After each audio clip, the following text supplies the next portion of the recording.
Hello, everybody. This is the 20th episode of Magnum Opi. I still cannot pronounce that. And today it's about crime and punishment. Hello, everybody. How is everyone? Living the dream. I feel thoroughly punished, yet I have committed no crime. I'm bored of the slow apocalypse. Okay. And what about the book? What about the book? It's It was, In excellent general, read. Yeah, I liked it. I thoroughly enjoyed it. It's definitely a classic and understandably so. I'm glad I read it, but yeah, it was long. But I don't know. I felt like it wrapped up really quickly towards the end. It was such a long book. Well, it knew when it was done. Like, okay, now there's nothing left to tell. Okay, bye.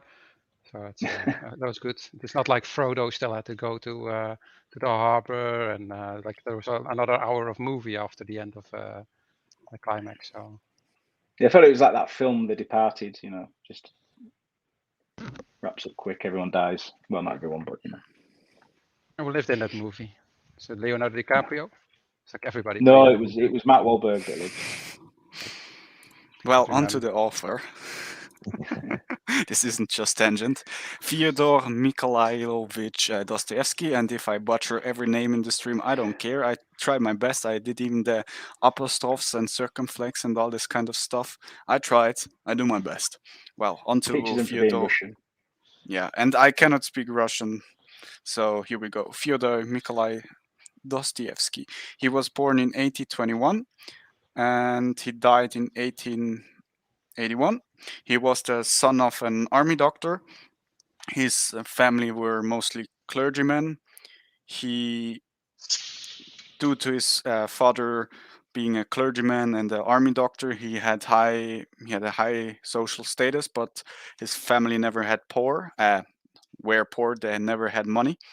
His the death of his father is surrounded by some mystery because apparently he died of a stroke, but Dostoevsky believed he was murdered by his serfs. Dostoevsky on himself graduated 1843 from military engineering school as an engineer. His first book came out 1846, Poor Folk. He During this time he became involved in in discussions circles debating radical and socialist idea. In April 1849, he was arrested for seditious activities and sentenced to death. He was about to be executed, and the first people were tied to the scaffold when the messenger rode up to deliver the commuting of their sentence. They were pardoned directly by the Tsar. After this, he served about 4 years hard labor in Siberia. During this, he changed his view considerably from being a atheist to being a Christian. And I couldn't confirm this, but I heard it somewhere that during his stay in Siberia, he was so badly beaten that he later developed epilepsy. But as I said, I'm not 100% sure and I cannot trace it back. He first got married in 1857, unhappily, to a local widow in the same year as he was diagnosed with epilepsy. In the 1860, he had an affair. He developed a passion for gambling. He started a journal that was quickly censored. Following this, he had financial difficulties. His wife and elderly brother died. He published Crime and Punishment, which we're obviously presenting at the moment, which was first published in a in a journal called The Russian Manager. In this journal, he published alongside Tolstoy's War and Peace, also a Russian author. During his constant financial problem, he had to publish on the end of the month. So in 1 month, he had to write a complete novel. Otherwise, he would lose all his rights to all his past and future books. He pulled it off, and the novel that resulted to this, I guess, gigantic task was The Gambler. During this, he fell in love with his stenographer, Anna Jesus, Snitikina, which he later married, but their first child died. In the 1870s, he wrote books and short stories, but he was held back by becoming more severe epilepsy. He had major seizures. In 1879, he serialized the Karamazov brothers, and his son Alyosha, I struggle really with those Russian names, Alyosha died because of an epileptic seizure. In 1980, he delivered the address for Pushkin Memorial, and he was hailed as a saint. Pushkin is a very influential Russian poet. And in January 1881, Fyodor Nikolai Dostoevsky died to pulmonary hemorrhage, basically bleeding in the lungs. This is a short backstory about him. What can you say or add to this? Short ramblings about his life? It reads a bit like his book. Indeed, very much indeed, yes. Yeah, he was a very, very fast writer. He was extremely productive and wrote very quickly. I don't know that he ever actually went and revised his drafts. Yeah, So, that's true. That's apparently he wrote at such a high speed that he never corrected his writings ever. There you go.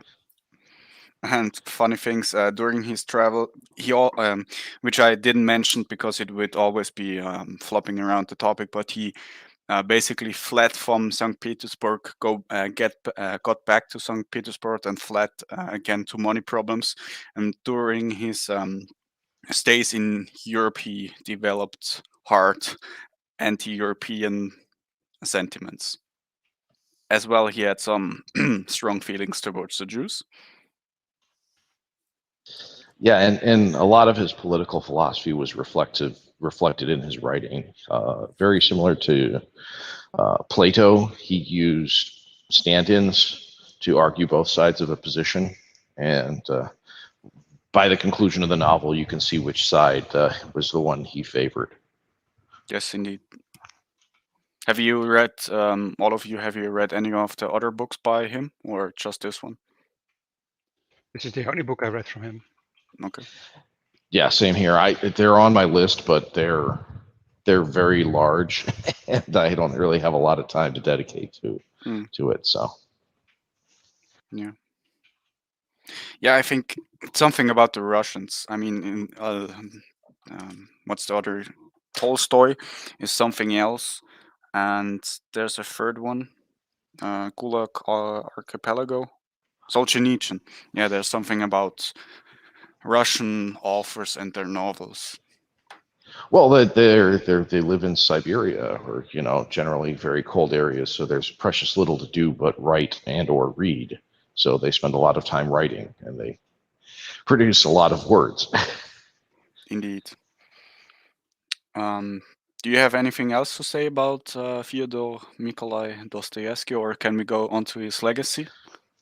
A lot of his works were very influential, and they also had a tendency to be quoted and referenced in later works.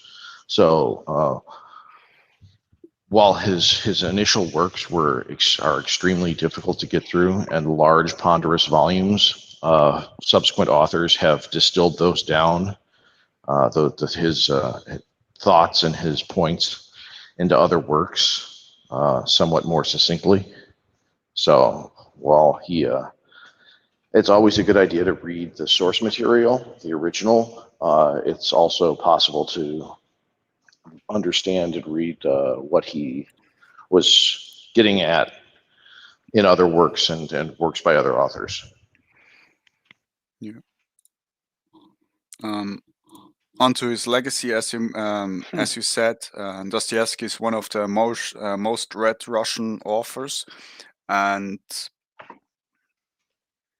I think everybody in Russia has to read his books at one point or another in their school career. and there are about 25 movies that are in varying language that are directly influenced by Crime and Punishment. So, although I don't hold too much onto Hollywood, there's a giant influence, and which I was surprised to hear. I didn't know it, but Columbo, the detective series, is modeled after the Porfirich Petrovich in the novel as well. That's funny because I mentioned this to Quackhouse yesterday while we were discussing Yeah. another movie.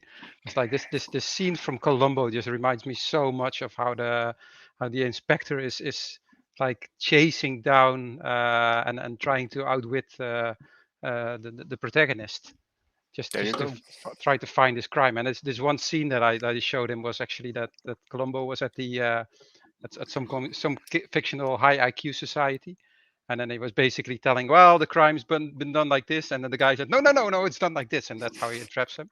So yeah, Yeah. Yeah, he used his Yeah, own ego against him. yeah. There's just one thing I don't understand. Yeah. Because maybe I love Columbo's interrogation style. It's very dancing and very low IQ entrapping high IQ. Yeah, it's something Because about getting suffocated by your own weight, so hubris. to speak. Yeah, so to speak. Yeah. Yeah, it's very so it's almost Socratic in its interrogation style. Yeah, Look at I his guess happy so. little face. Happily a little camper. Can we will go on to the next slide, except you have something to add. Well, there we go. Additional information about the book itself. First and foremost, crime in Russian and to transgress are very similar. I cannot read those, but as you see, the characters are very similar. Then beforehand, we spoke a little bit about crime and punishment being very long. Apparently, there's the 1/3 of the book was cut out. Originally it were 3 parts: crime, punishment, and repentance. And the editor just said, "No, it's too long. Cut it by 1/3." So the last chapter went, or part went. And the original title would have been The Drunkards, which is also quite fitting. And I yeah, I go don't ahead. know. I don't know about the drunkards part because while drinking was certainly a part of the novel, it didn't seem that it was as terribly far as core far to as the I meaning. as far as I remember the lore around this book, it was that he had several short stories which he combined, and one of them was the drunkards, which is Yes. the whole subplot with the official that he finds in the bar that dies at some point. Hmm. And then the whole part where this poor family is just trying to keep up appearances the whole time and spend way too much money on stuff which is not important. Indeed. Yeah, that entire section could probably have been cut out, except for a couple chapters where they introduce his what comes to be his love interest at the tail end of the book. Yeah.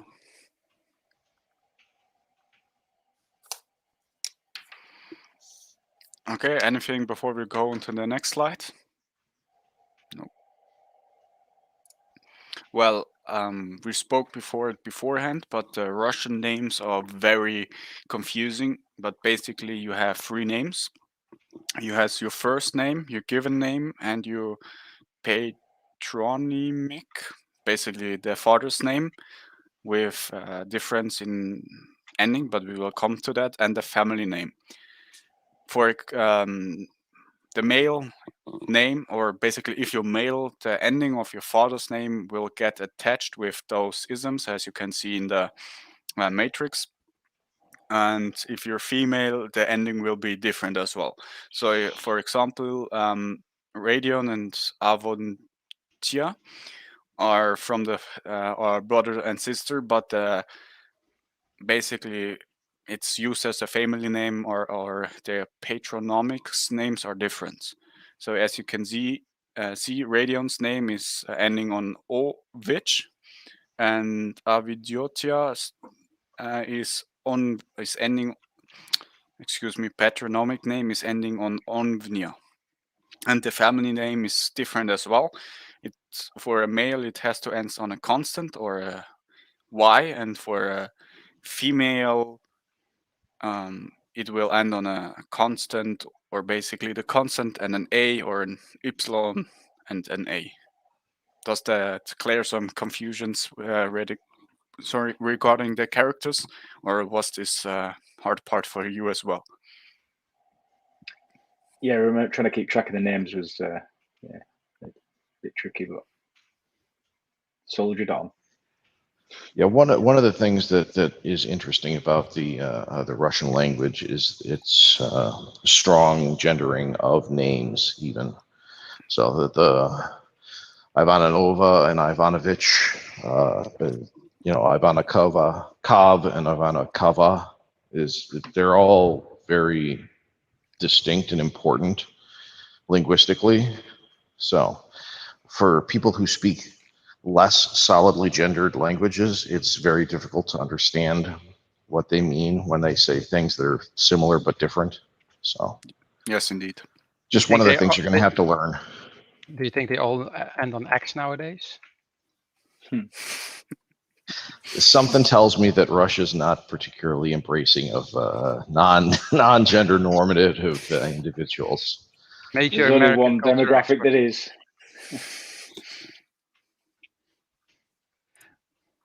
Well, then, if you're by chance come across this and you see this, I hope this helps, and you come across this before the book, so it will clear up some confusions. Then we go to the summary. I guess, Bishop, you are the token short form generator. Would you be so kind to go ahead? Would you kindly? Let me think. So we have this student is what's his name? Rodion, and he's not been doing really well lately as in his studies. He's been kind of demotivated, and this brings him to the point that he's an intelligent man, should actually do great things, but he just needs to kickstart his career. And so what he decides to do is to murder a pawnbroker with some of his stuff, and then rob her money. And he has this planned out. He's gonna get an axe, and with his axe, he's gonna murder her, and then take her stuff, and then hide it and sell it, and then he can do great things. And then this one crime actually doesn't really matter, because exceptional people do this all the time. Laws do not really apply to them. Just look at Napoleon; he did this kind of stuff. Probably Caesar did the same. So. And he sees himself as this exceptional kind of person. Of course, this goes horribly wrong, because he's not a seasoned criminal, and actually being a criminal is a skill. He panics. He just steals some trinkets. He actually doesn't steal everything that's there to be stolen, which a professional thief would get. And the sister of the pawnbroker, she also gets to the scene of the crime, is there. So is to murder her as well, while she was a really nice person. He could argue that the pawnbroker could be murdered because she was a real hag. He's almost caught, but manages to escape. So he did the perfect crime, although his reward is not really big. But he kind of falls in all kinds of these fits. And he's panicked, and he's constantly moving between being really self-assured and being full of doubt, because he knows he's gonna get caught. And then you get this cat and mouse game between him and the inspector. So basically, like what Columbo is doing. But at the end, the inspector can't really prove that he did it. He doesn't really admit it, and somebody else actually said that he did it.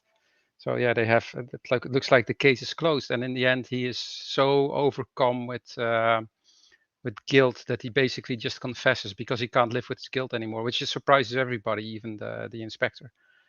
He's sentenced to, I think, to go to Siberia. His love interest, which is one of the poor people of the drunkard storyline, follows him, and he becomes happy. because he has repentance and he has accepted that he's not. He cannot do these crimes because he's an exceptional person, because they are crimes. So his punishment is the grief, I think, that he had and all the stress, and he actually accepts his worldly punishment, so the punishment that he gets from being what is called convicted of the crime as actually a liberation from the hell that he was in. I think that's basically it. There's a B storyline about drunk poor people, but and there's also a storyline about his sister and her mother, and she's getting married to a rich guy, and that mingles in with the drunkards, and they're all miserable, despicable people, except for the inspector, who just asks simple questions. I didn't get the impression that his sister and his mother were miserable people. Well, his mother in the end. So his sister actually worked out because she married his best friend. His best friend was kind of a nice guy. Yeah. Yeah. He was an entrepreneur, I think. And there were plenty of opportunities for him to not be such a dumbass and not, not get into so much trouble. At least free, right? Yeah. And he continues to cause himself most of the problems he experiences by poor decisions. If not all. I mean, he's constantly giving his money away to quote unquote help other people, but it's just to make himself feel better, because he doesn't do anything structurally. It's just it's just a spur of the moment thing. That's why he's always poor. And so if he would just be more prudent with his money and then just go translate books from German into Russian, then he probably would make a decent income, and then he could build something for himself. But he felt entitled, I think. Yeah, a lot of the birth of the conflict for the character is his assumption that he is an exceptional person, and then his confrontation of the lack of recognition for that exceptionalism in his school, because his work has always been pedestrian. So whether or not he's an exceptional individual, he hasn't been able to produce any exceptional work. So, and he's been treated accordingly by the institution, and he refuses to put in the work to actually get better at it. He just rejects the institution's assessment of him and goes off on his own. I mean, he does nothing at all to prove his exceptionalism, does he, really? Well, the only thing he does is he kills the pawnbroker, and he does it in the most comically inept way I can imagine. I mean, he kind of plans it. No. Yeah, but he botches it. But yeah, we'll come to the characters and discuss a little bit about the two murder victims, I guess, and the different situations surrounding it. Would you add anything to Bishop's summary? I guess not. Okay, and I'm very sorry, Bishop, but you have established yourself just as token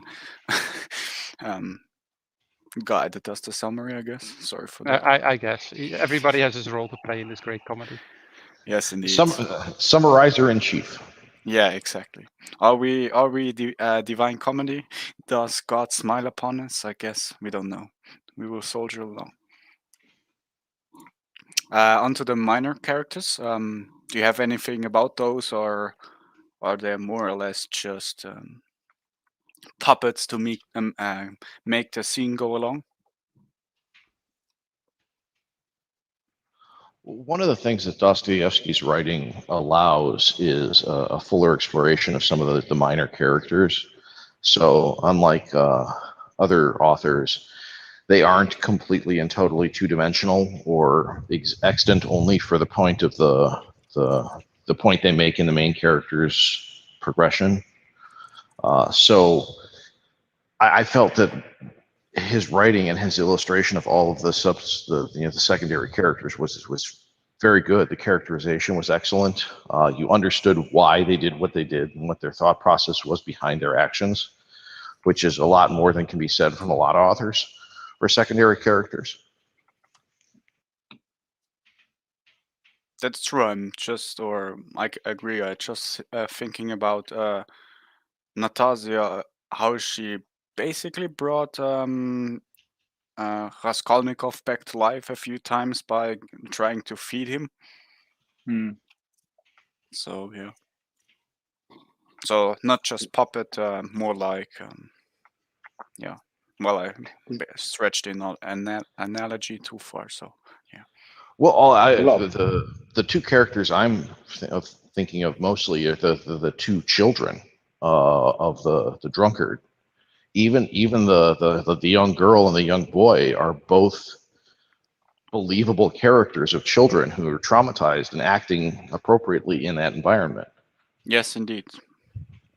I actually left them out. Sorry, I just left them out because they get, so to speak, so little screen time. But even they are properly fleshed out, if you know what I mean.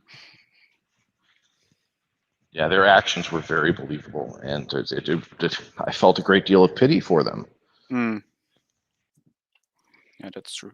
But even speaking about minor children, side characters, do you remember Lord of the Flies?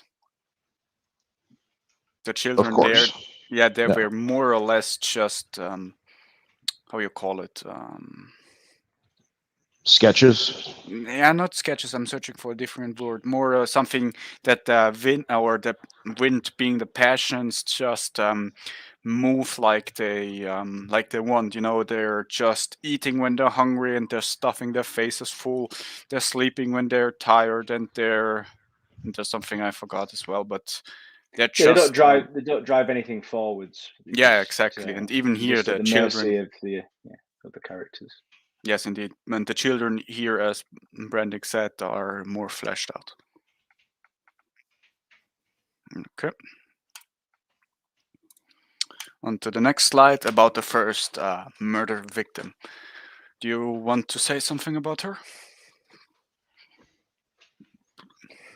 I'm having a hard time understanding why Raskolnikov thought she was so terrible and so horrible, because none of the Socialists and actions. landlords. I mean, none of the actions she takes, or the deals she makes, or the property she takes from people, is done through coercion or aggression or anger. She seems to just be serving a need that the people have, and she doesn't seem to be doing anything particularly malicious about it. Yeah, she might be a little bit of a miser, and yeah, she's quote unquote preying on people, poor people making stupid decisions, but she's not coercing anybody into those decisions. She's not forcing anyone into prostitution or anything like that. So I don't. Could it be boiled down to socialists and landlords? I suppose it could be, but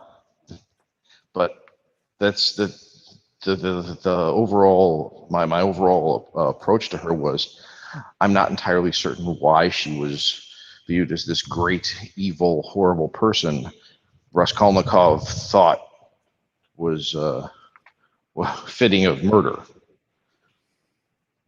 Are the female, like the landlords in the book tend to be female? Are they just like widows whose husbands acquired the houses, or how did these women, become landlords?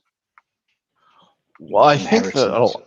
I think a lot of that. Correct me if I'm wrong. I'm not entirely certain about European history. So, but wasn't the late 1800s around the time of post-Napoleon?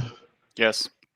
So there were a lot of war widows from the Napoleonic Wars in Russia. Yeah, and other wars at that time as well. Yeah. Yeah, that might be a good point. It's actually not uncommon that most landowners are women because they tend to outlive their husbands by quite a lot of years. Especially if there's been a lot of wars. Yeah, especially if there's a lot of wars. But generally, that happens as well. So you have these old ladies who are just wealthy. So. Yeah, but we clearly live in a patriarchy that oppresses women. Obviously, yeah. Yeah. And I don't know, these women tend to be quite malicious. Yeah.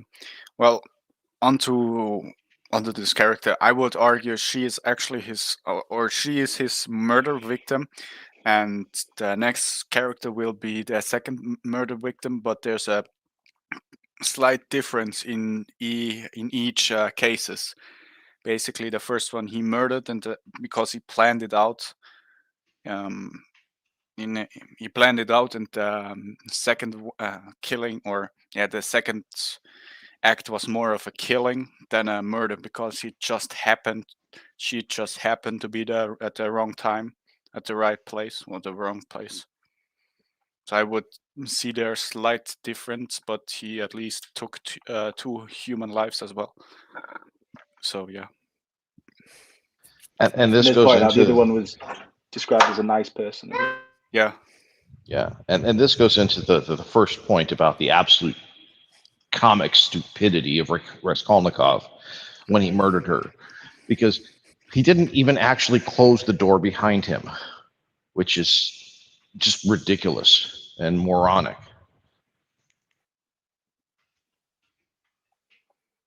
You see that despite all his intelligence, he still makes stupid mistakes. Yeah. I was telling people to shut doors. And after life, shut the door. Yeah. I think that's my mom's creed as well. What, the door opener, or the person who's telling people to shut the doors? Ironically, I live in a house now. I suppose not to shut the internal doors, but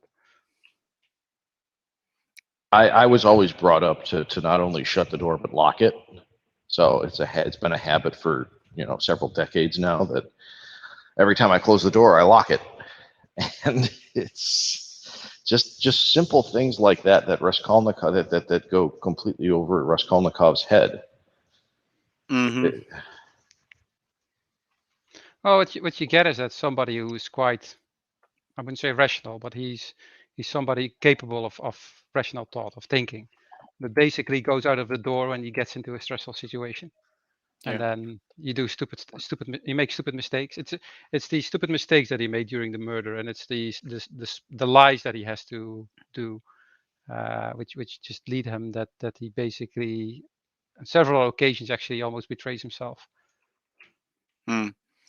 Hold your thought. We will come to Raskolnikov. Do you have anything to say about Alyona Ivanova? If not, we will go on to the second murder or victim of incident, Lisa Vettas. She's even described as a nice person, and she's just a dealer in old clothes. And she's Alyona Ivanova's half sister, and as mentioned, she gets murdered killed in a quite brutal way when she steps, as said, through the open door, and Raskolnikov splits her head with an axe. Yeah. Is there something to add about her as well, or is she just, not just, but she's Just a point about splitting her head with an axe. I think this Crime and Punishment may be the origin of the axe murderer trope. So yeah, I think there's even something to do with the axe, because the axe is the symbol of the Russian serfs. Because Russian was built with axes, cutting down all these trees, but I'm not 100% sure about this. well, an axe is a very powerful and useful tool, and it's not especially well suited for battle and fighting. There are a lot more useful or valuable weapons. Take a look at what Shad has done as far as medieval comparisons. The standard wood axe, while it's effective, is not as useful as a pickaxe or a sword or a polearm. So, but it is readily available in a lot of places, so that makes it a good murder weapon. yes, it's a good weapon of opportunity. Yes, and if applied correctly, it's pretty devastating.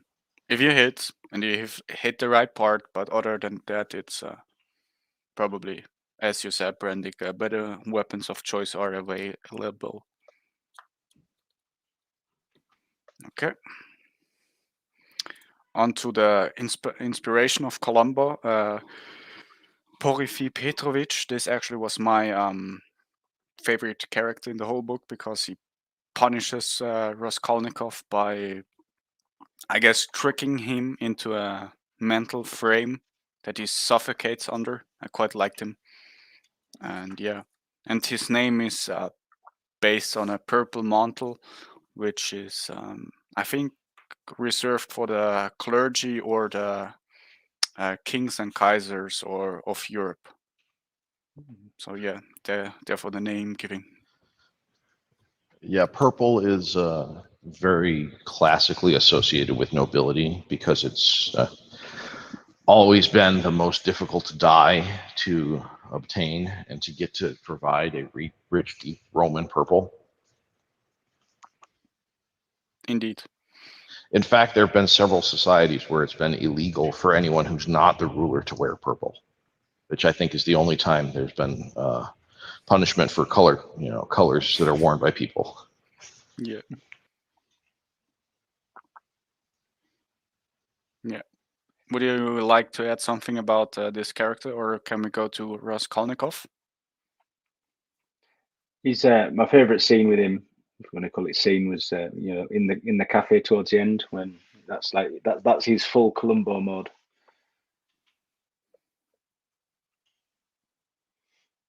What do In you the like? cafe when he's describing how he thinks it all happened, and Oh yeah. Yeah, I like the times he referenced. It's like, yeah, I don't think this guy was an expert criminal. I think he was a moron who yeah, did stupid stuff. I mean, take a look.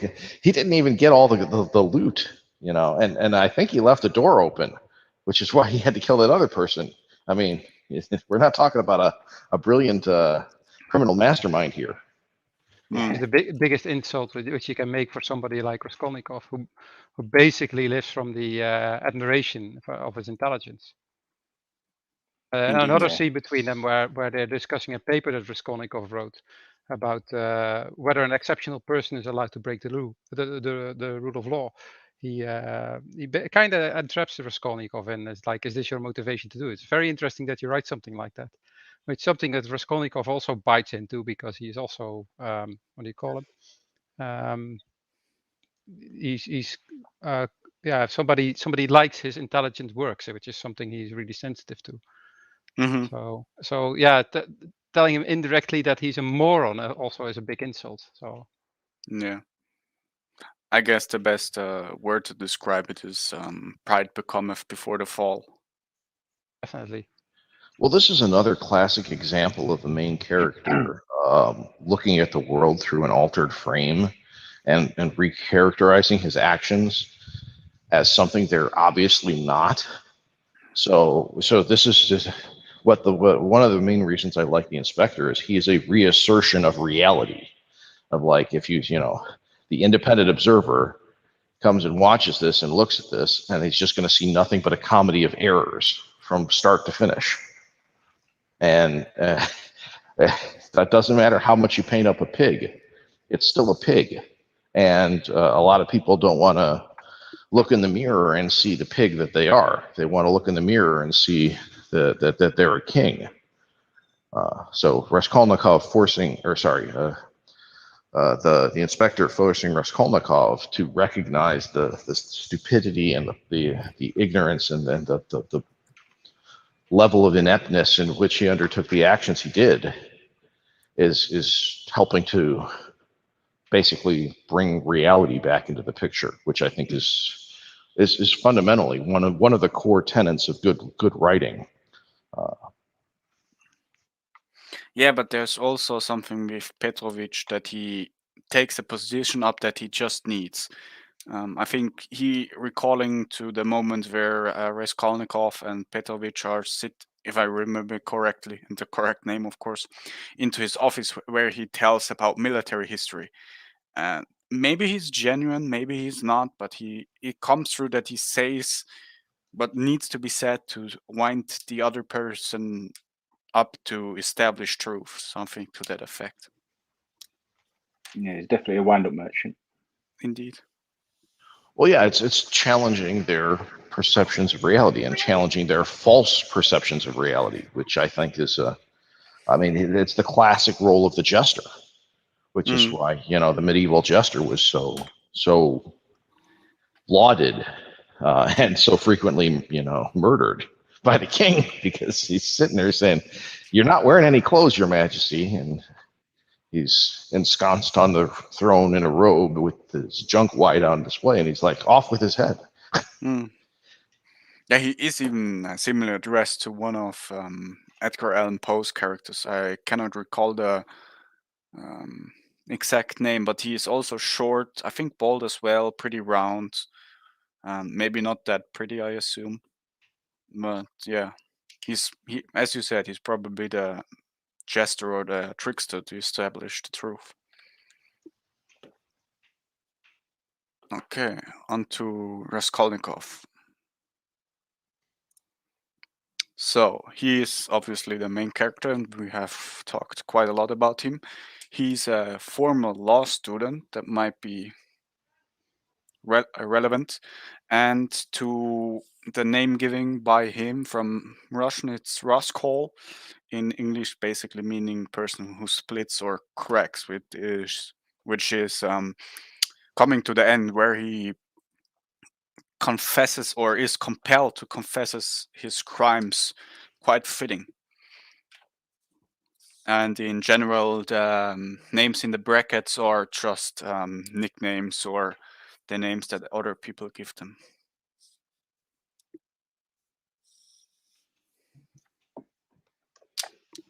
Yes, other points about Raskolnikov? Well, to borrow AA's term, he's a classic midwit. Yeah, he's very maudlin.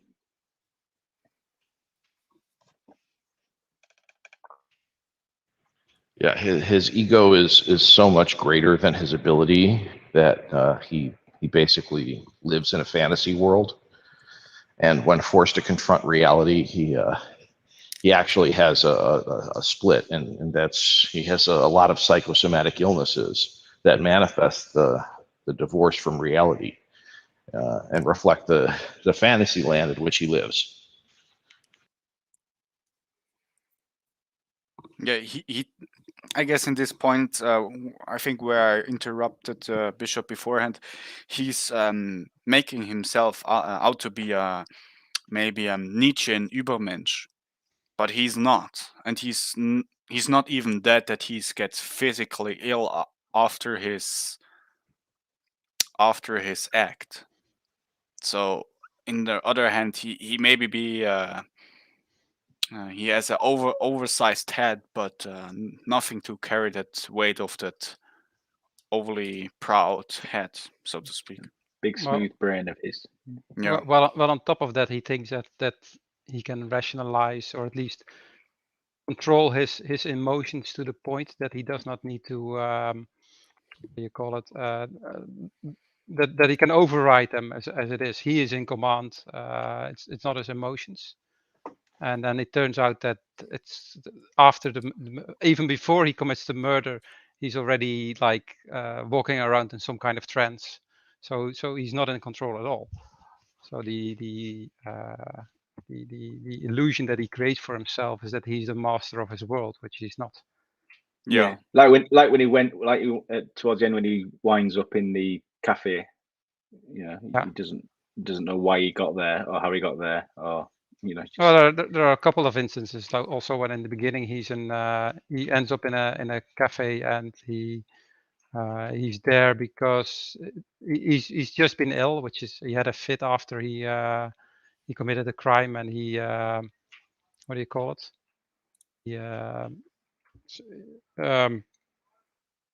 He just wandered around and ended up in a cafe and started debating people. And so yeah, it doesn't seem to be somebody who's in control or actually plans everything, despite the fact that he thinks of himself as somebody who has control about the situation. Yeah, one of the interesting points about the piece that Raskolnikov writes about Napoleon and Napoleonic figures is the general point that he's making about these people seem to ignore or supplant or rise above the rules that burden everyone else. And one of the things he fails to recognize is that's not a choice they make. That's just who they are and what they do. So there's no recognition or awareness even that Napoleon is transgressing, because I'm Napoleon and therefore I'm not transgressing. It's not that I'm murdering somebody. It's that I'm the emperor, and therefore when I do it, there's nothing wrong with it. Well, there's also that he has a vision of these people that might not be true. It might be very colored through history. And on top of that, it's probably much easier to command the murder of 10,000 people than to commit one murder yourself. Yeah, it's that whole murder one person, you're a murderer, murder 1,000, you're an emperor, murder everyone, you're God kind of thing. But he's only murdered one person, and he still thinks he's some kind of I don't know, somewhere between an emperor and a god. Yeah. One murder is a crime, a million murders is a statistic. Stalin. There's that one as well.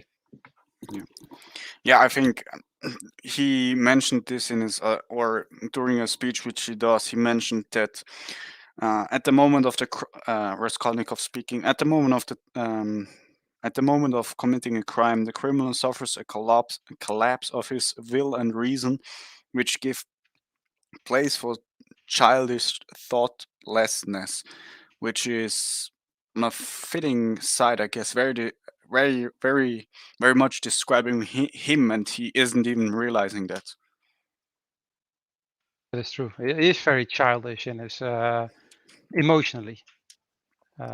He's somebody as soon as his sister is just like, yeah, she's going to marry out of convenience. He basically gets into a tantrum, saying, well, no, she can't do that because she's my sister and she deserves more. And it's very illogical. Although I agree with the fact that the sister shouldn't matter this guy, because he's just trying to control her through the money instead of that is some kind of mutual thing. The way he reacts is very childish, very childlike. Yeah, but in a weird way, he's describing his illness.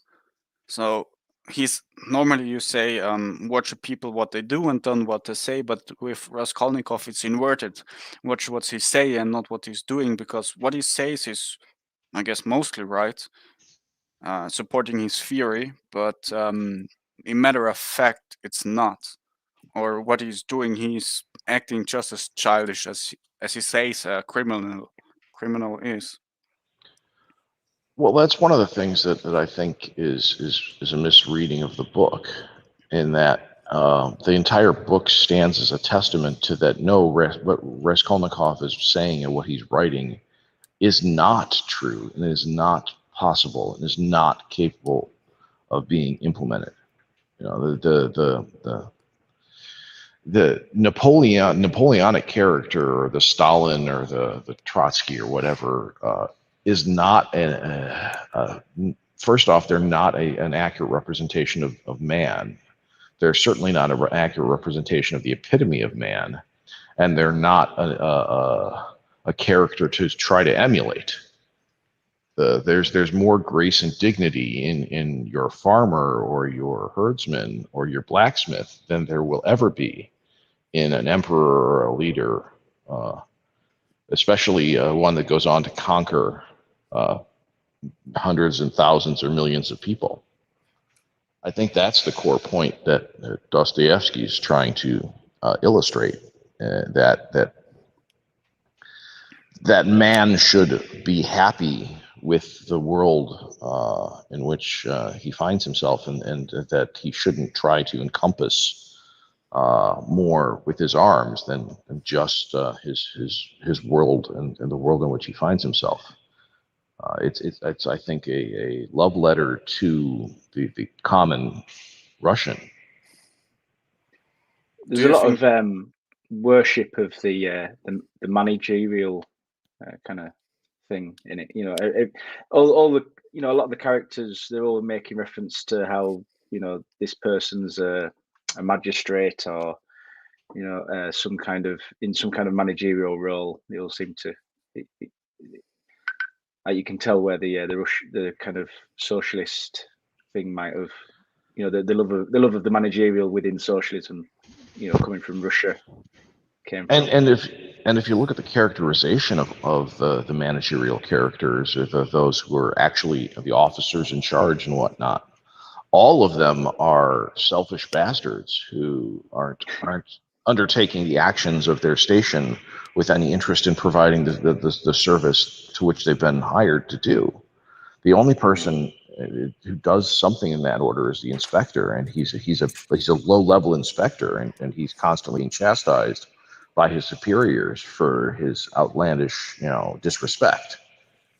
Well, there's no tradies in the book, is there? That everyone's either some kind of managerial kind of, or like public servant, or just destitute, or just a landlord, essentially. Well, the only thing who is a bit like a tradesman is Raskolnikov's friend, because he says he's about let's publish books and let's translate them. I've been looking at how these other companies are doing that, and I've learned from them, and I know how to do it. So it's not that he basically doesn't derive his value from anything intrinsic like intelligence, or he just says, well, I've learned a skill and I can turn it into money, and he recognizes that. Raskolnikov also has these skills because of studying and because he knows multiple languages, and he can make money out of that as a trade. Another character in that vein is his love interest. She recognizes that she has a commodity that's valuable and useful, and she sells it for the betterment of the family, and she's happy with her role in doing that. Yeah. She's not happy with the way society treats her because of it, but she's come to peace with where she stands. And that is, I think, the core of Dostoevsky's message in the book. Back to your point, Brandik. Would you also, I read it as well as I look for your reading, that this is a direct critique of Nietzsche's Übermensch.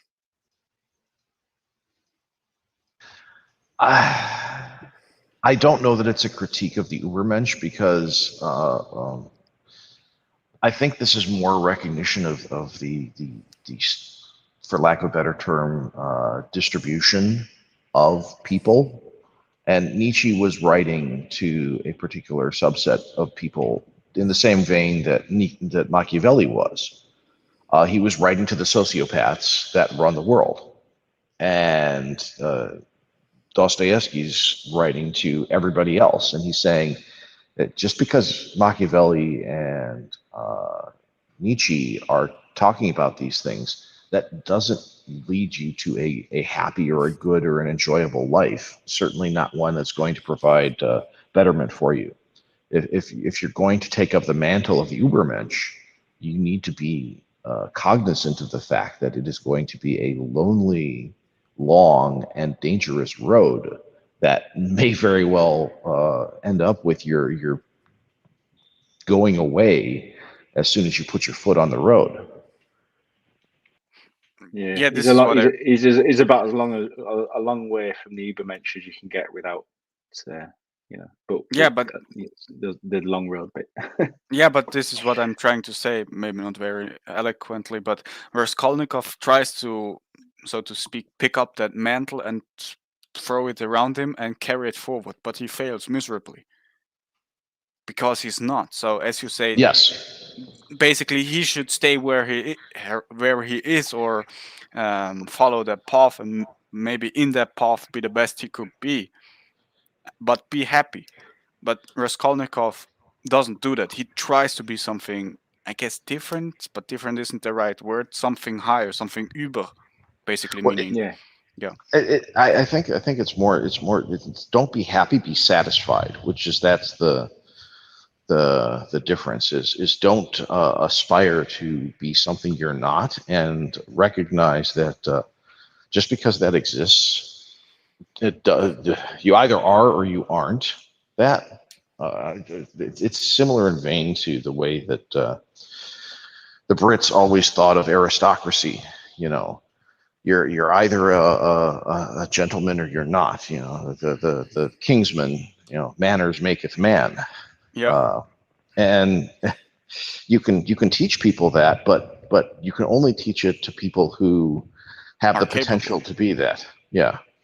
Okay. And it's I understand your point. I don't think that there's the inherent. I don't think this book is a condemnation of Nietzsche or Nietzschean perspectives. I think it's a warning to not try to be that if you aren't ready to make the full commitment. Okay. Now, because maybe the term that's also fitting is Faustian man, which is throwing around a lot recently. But somebody that we will read Faust in another installment of this between the way, but that you're grasping for something more than you currently have. Is it maybe more that, or do I misunderstand Nietzsche and Übermensch? Yeah. It's just your reach is beyond your grasp. So it's basically if you want to try for it, fine, go ahead, but recognize that 99 times out of 100 you're not going to make it, and that's okay. It's the same thing when you look at sports players. You know, Michael Jordan was arguably the greatest basketball player of all time. And the way he became that was he literally did nothing else while he was awake other than do basketball, practicing layups, practicing free throws, practicing three-pointers. All he did his entire life for like 30 years was play basketball. And that's the level of commitment that is required to be an elite in some of these rules. And for every Michael Jordan that's out there are 1,000 or 1,000,000 other kids who do the same thing that Michael Jordan did and don't achieve anywhere near the same level of success. Because is it really that they don't do it as much, or they do it wrong, or they just don't put in the time but expect the same need a lot treatment? of luck. Yeah, that's true as well. You need a lot of luck and a bit of genetic advantage. Well, a lot of genetic advantage. Like I think, like I could train at running every day of my life, and probably never be as good at running as Usain Bolt if he didn't practice ever, just through genetics. That's pretty true, sure yeah. of it. You know, again, this is I think more of a caution towards doing something half by halves. Because if Raskolnikov were serious about actually committing this murder, he'd be paying attention to the details, like closing the bloody door behind him and locking it. Mm-hmm. Well, he made a good plan, didn't he? He made a plan, but then when he actually came to do it, it just. I wouldn't say the plan was. I wouldn't say the plan was good, but it was sufficient. Yeah. But so yeah, it's there's and he also lost track of time, which is another thing that. It shows that if you go back to the Michael Jordan example, is that if Michael Jordan would not practice, then he would not be a good basketball player. And the same is for Raskolnikov being a criminal. He never practices. He just starts doing it, assuming that he will be good at it. Because probably there was a lot of other stuff that he just started and which seemed to be rather easy, but they probably were all intellectual pursuits. So thinking that those things were easy, then how hard could this be? And the result was that, of course, that he found out it was actually very hard to do these kind of things. So you can be the greatest you can be genetically the best violinist player in the world, but if you never pick up a violin, then you will never and don't practice, then you will never become that. So I mean, some people are kind of geared towards certain things, aren't they? Like, that is true, but if they never do it or never start for some reason, they will never be any good at it, because everybody's a novice in the beginning. Yeah, but it's like a mentality thing as well. Like, you tend to find like Formula One drivers, for instance, tend to excel at like lots of different things within like a specific kind of competitive realm. Be it golf or cycling Well, or that's whatever. because of skill. That's because of skill overlap, and there's a Mm. lot of things that are very similar that humans do because we're humans and we're all built fundamentally identically. But getting back to the point about luck, I've always liked the saying that luck is merely opportunity meeting preparation. So if you're not preparing and making yourself ready to take advantage of an opportunity, when that opportunity presents itself, it's just going to pass you right by. And almost every time people say, "Oh, I had a bit of luck." It's not that they had a bit of luck; it's they were ready for the opportunity when it arrived. I've been practicing and getting ready to run a campaign, and the first time that happened, the first time I got an opportunity to do that, I won. Well, yeah, but that's because you've been focusing on this and planning for it and preparing for it for 10 years. And then you had the opportunity to actually put it into practice, then you succeeded. And then everyone says that's luck. That's not luck. That's preparation being rewarded when the opportunity arose. So when you hear musicians talk about or bands, how they became famous, when they're talking about it seems like the way they talk about it, it seems inevitable that they were going to be good, that they were going to make it. Like the way they talk about it, it just kind of happened. Like they just went and said, they just acted like it was going to be the case, and it seemed to happen for them. And that's another artifact of survivorship bias. Because Go ahead. never ask the bands that didn't make it, hey, why did you think you were always going to make it? Because no, they didn't. Well, even if they did, they didn't make it. So you don't have interviews with. They all tend to get bitter, because I've kind of been around a lot of bands, and they kind of get bitter. It's like, oh well, we've done thousands of gigs, in front of loads of people, and we'd never made it. Where you hear when you hear Liam and Noel Gallagher speaking about how Oasis made it, they just kind of like chucked a band together, did a gig, just happened to be a scout there. They told him some stuff about they had a lot of songs which they didn't, and then the next thing they've got a record deal, and they have to quickly write a load of songs which they told him they'd written. And they hadn't actually written. Yeah, of course. It's.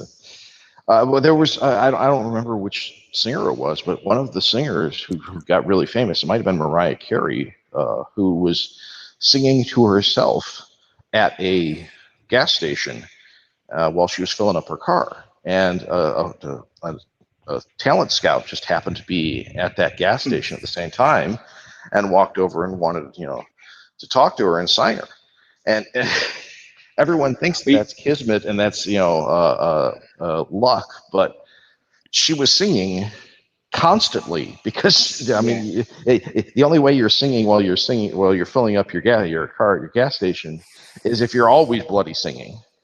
Well, the only one that is the one that's luck, that is luck and natural, just natural. It's just the fact that the guy who does the film trailer voice.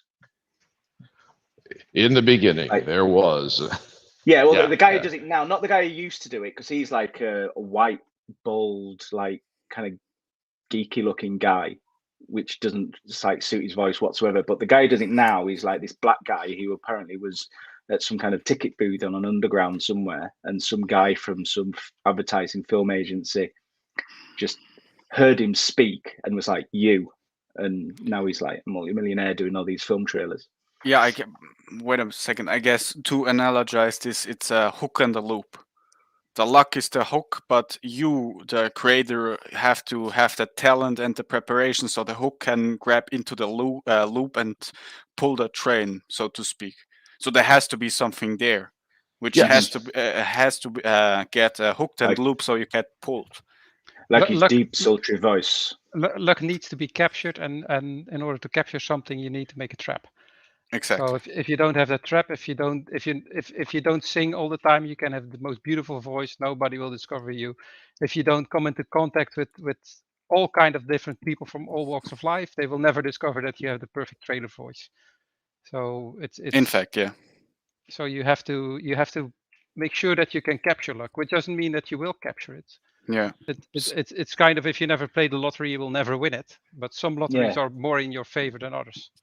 Well, And, there's and then, technically excellent guitarists who sit in the bedrooms all day and complain that they've never made it big.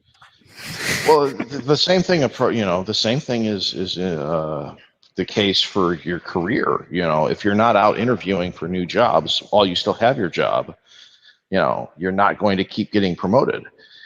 Same thing in the dating market. If you're not out constantly dating different people, if you've had one sweetheart throughout high school and you've never dated anyone else, you're relying an awful lot on luck there. You're not running the numbers, and you're not trying to maximize the opportunity for the sweet spot.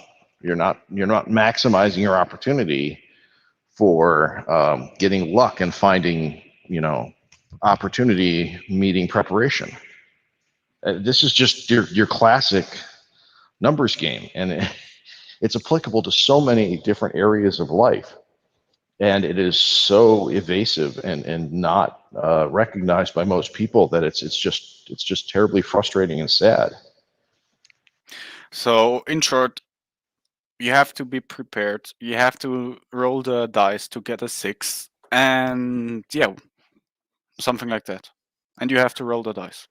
And you have to keep rolling the dice. That's Exactly, the thing. yeah.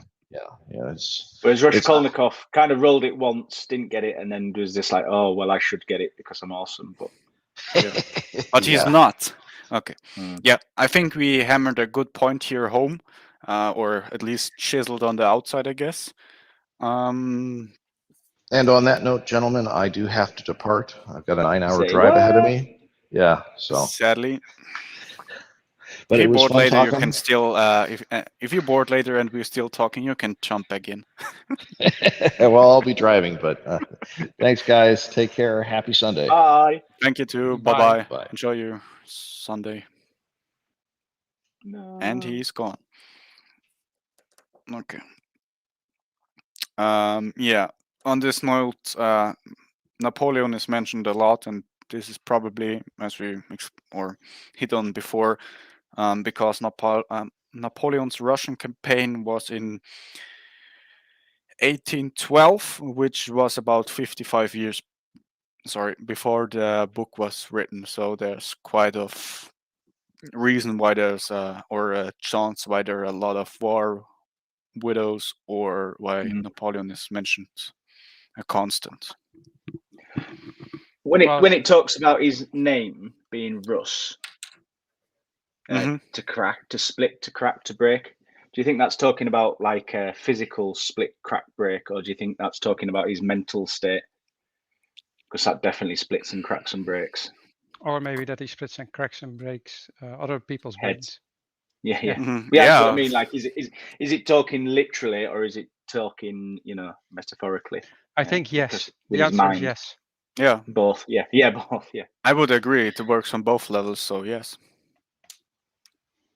Yeah. He definitely cracks.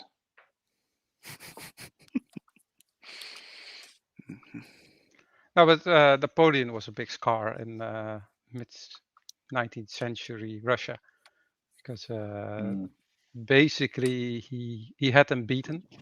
If you read War and Peace, then you will discover that Napoleon did get all the way to Moscow, and when he got there, he thought, well, I'm getting to Moscow, and then the nobles of Moscow will come and they will surrender, and I will control them, and through them I will control Moscow.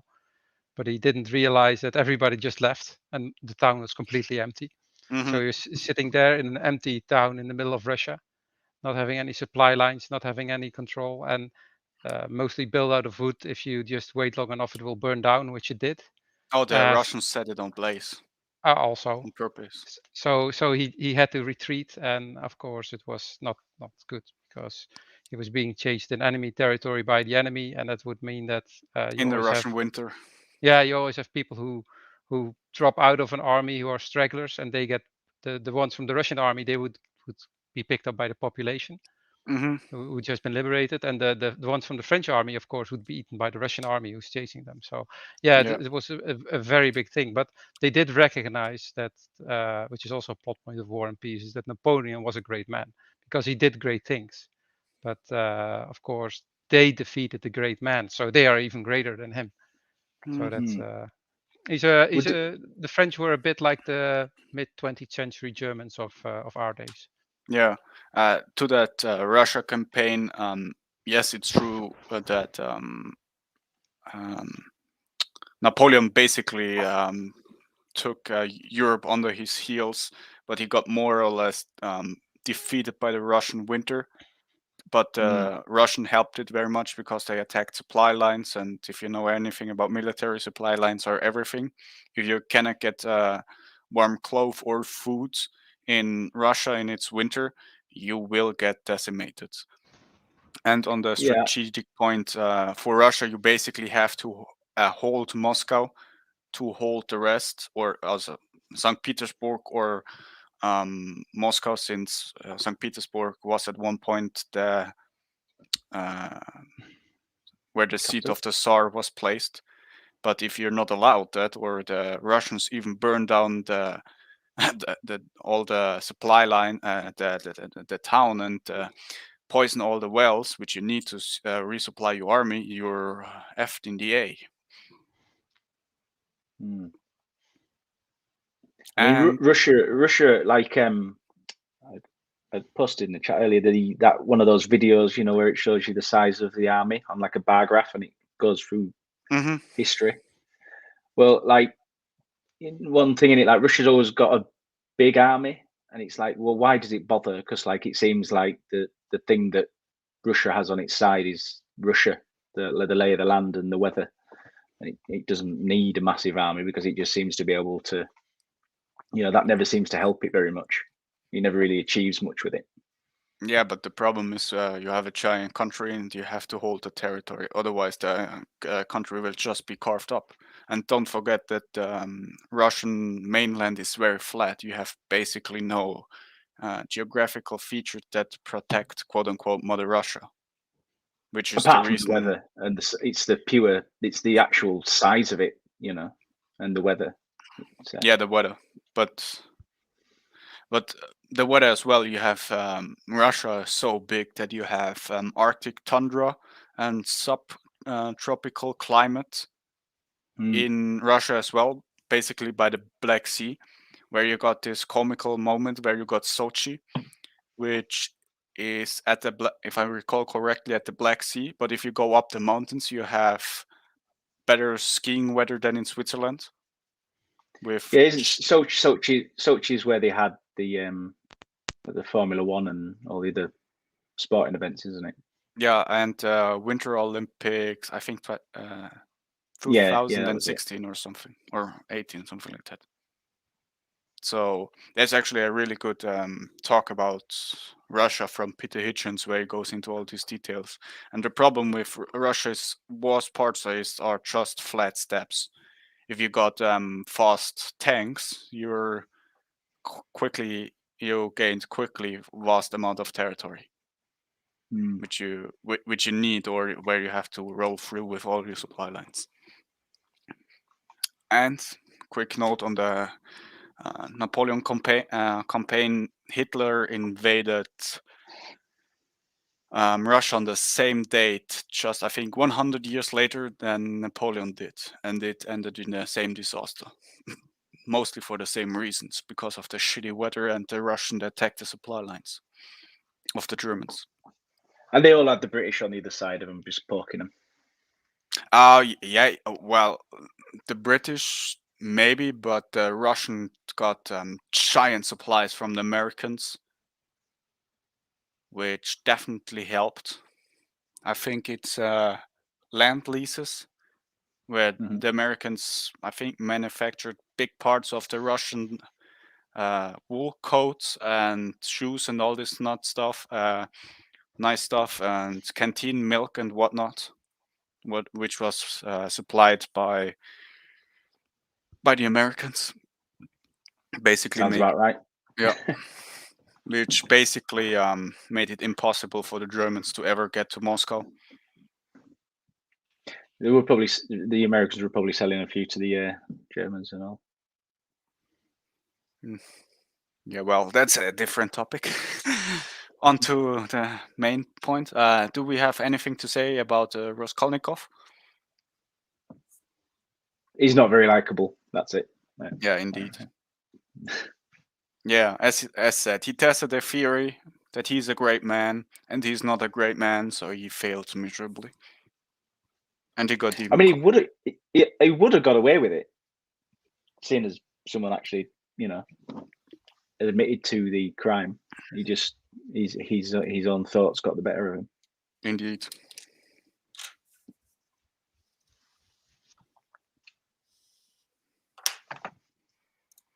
Okay, on to the next person, Dmitry Prokopchkovich Raskumikin. He's, as mentioned beforehand, actually a nice person, and he's Raskolnikov's best friend, I would add to that.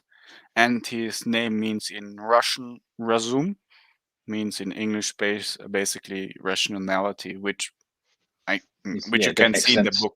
Yeah. Yeah, he's one of the few kind of likable characters, and he has a pretty good kind of life plan, and Indeed, and he enacts it. The only thing is, it's like, why is everyone so nice to Raskolnikov? Yeah. And he gets even the better of it because he gets to marry Raskolnikov's sister, which is apparently is a good deal.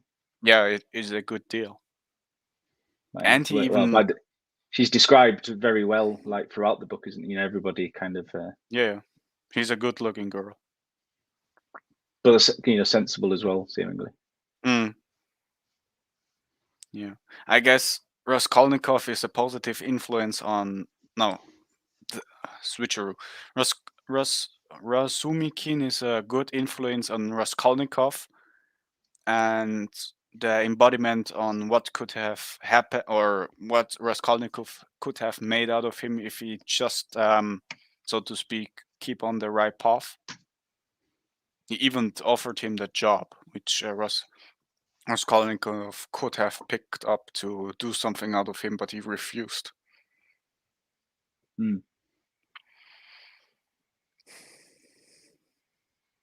Bishop, are you okay with our summary, or?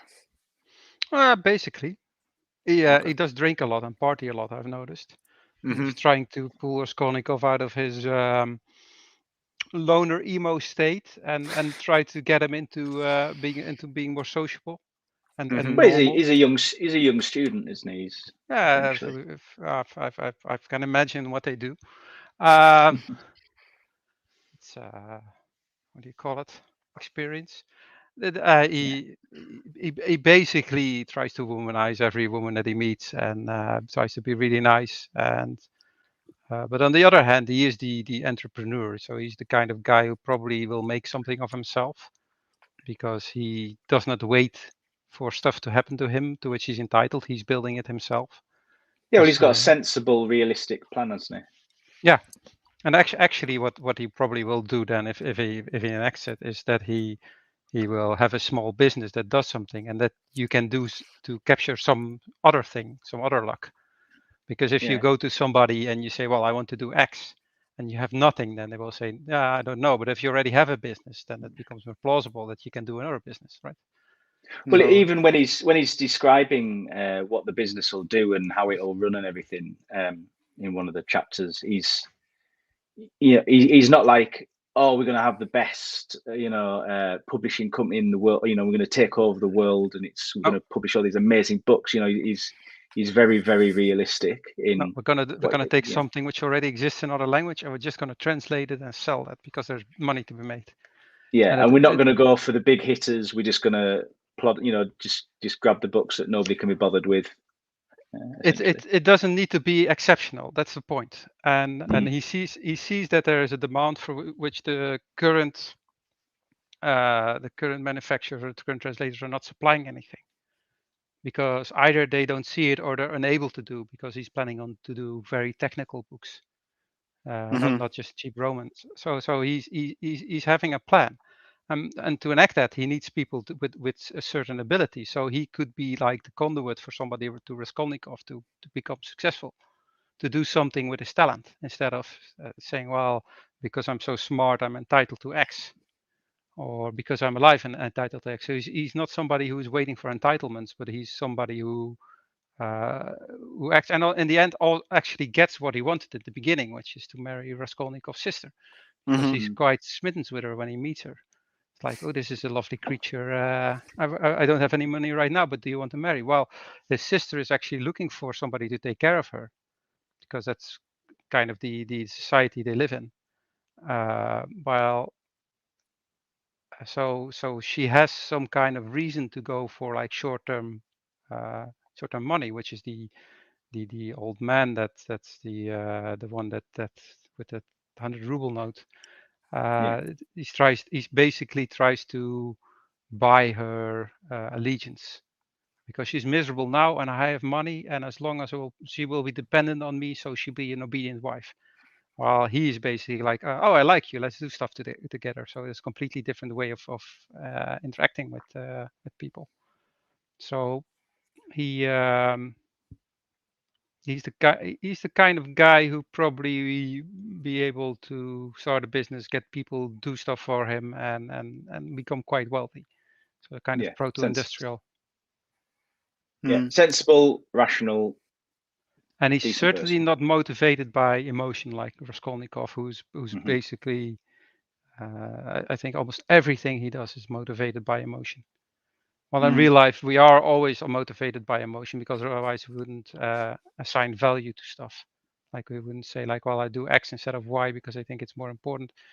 He is rational enough to recognize that he actually needs to do something in order to build something, in order to get ahead in life. Because both him and Raskolnikov have a lot of potential, but they have it in a different way. When I speak, thinking about Raskolnikov, the saying "slow and steady will win the race" comes to mind. Rasmussen, you mean?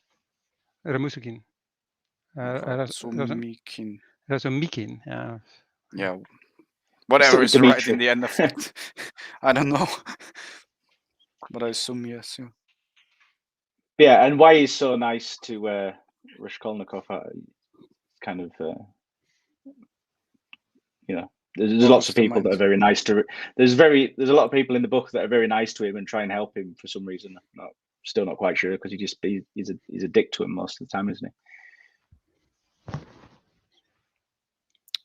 Indeed. Anyway, moving on. Next character. Go.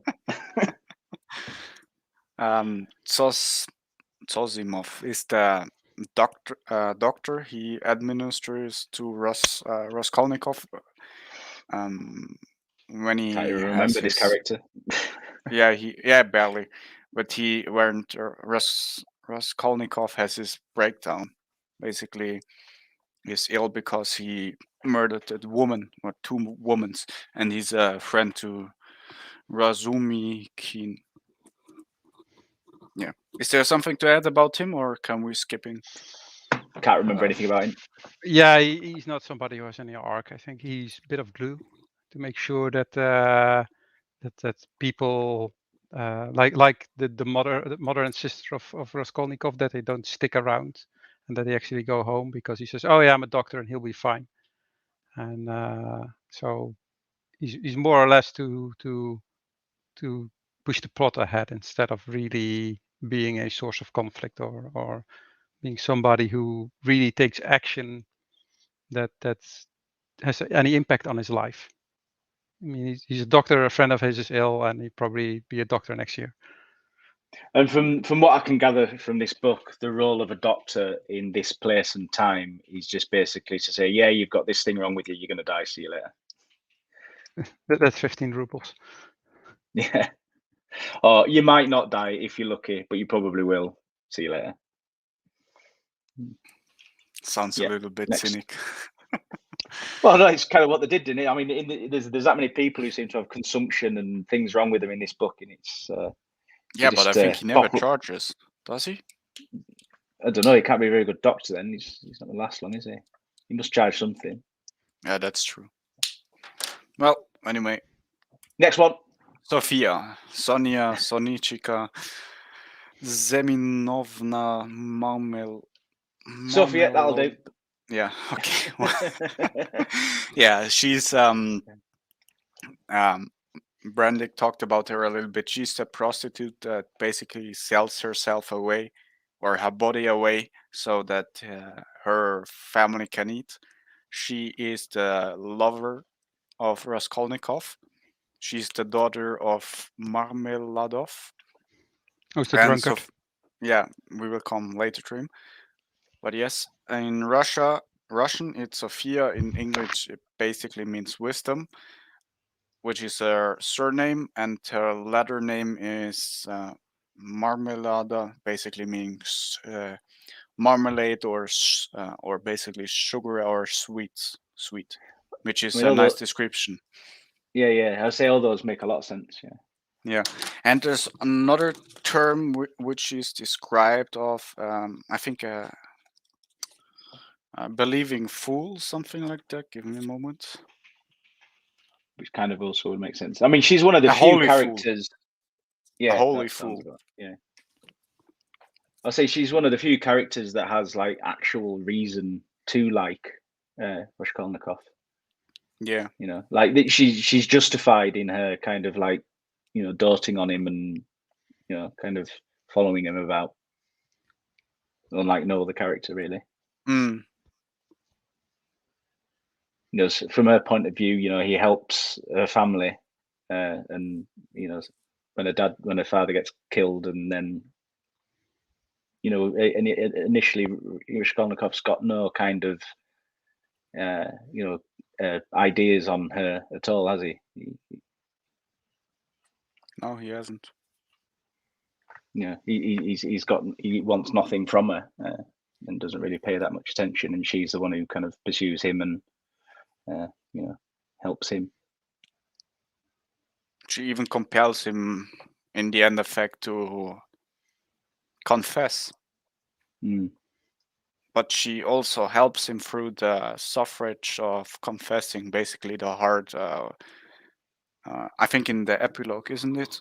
Yeah, helps him through his punishment and Yeah. sticks around with him in Siberia while he, you know, has his punishment. But she's described as really likable as well. Mm. You know, he gets a bit dodgy, doesn't it, when all the inmates like her. Yeah. And the things that the things that they praise about her and stuff, and you kind of, you know, it kind of makes, because at the time Raskolnikov isn't liked, is he's they all hate him basically, because they think, you know, they get the idea that he feels he's too good to be in there and too good to be associating with them, and they all kind of sense that and don't like him, whereas she kind of wins them over for him, I guess. Yeah. Well, basically he is, but he committed murder, so they're all on the same level playing field. Yeah. I assume if Sophia or Sonia wouldn't be there, he would get shanked. Basically, be stabbed to death or something similar in this kind of situation. Or kind of ignored to death, which could probably happen in those kind of places. Or physically removed. Okay. Yeah. And she's also shunned by, you know, there's a lot of talk about prostitution in the book, isn't there, and how it's looked down upon, whereas she just sees it as a service. Yeah. As Brandig was saying earlier. But it's only alluded to. It's never directly mentioned. Well, it seems like he talks about her. Is it a parasol or umbrella or parasol type thing that he's mentioned quite a lot, like how that seems to be some kind of carrying one of those about seems to be some kind of symbol of what your profession is. Okay, yeah, well, it keeps you from getting wet, I guess. Wet being the Well, no, it meaning keeps of the your sun off, fellow. doesn't it? Oh, yeah, this as well, yeah.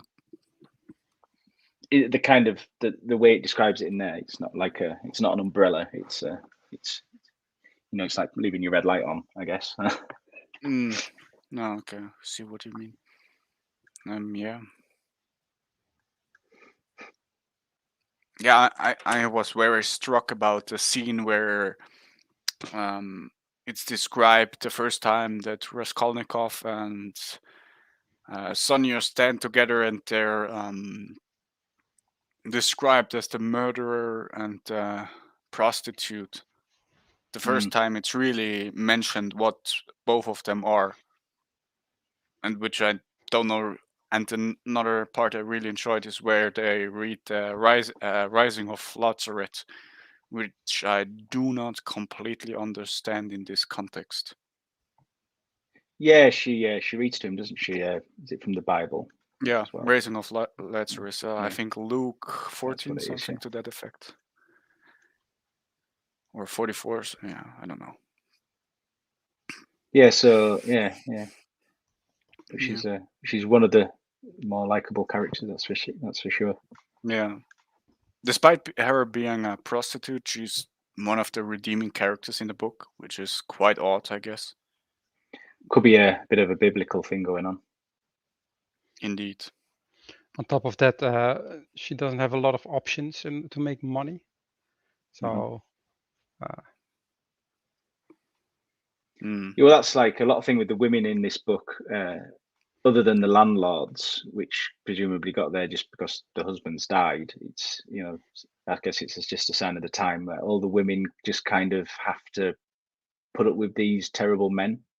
So the men just seem terrible, and yeah, the women just kind of run around after them and just hope that they can pick one up who's less terrible than the rest.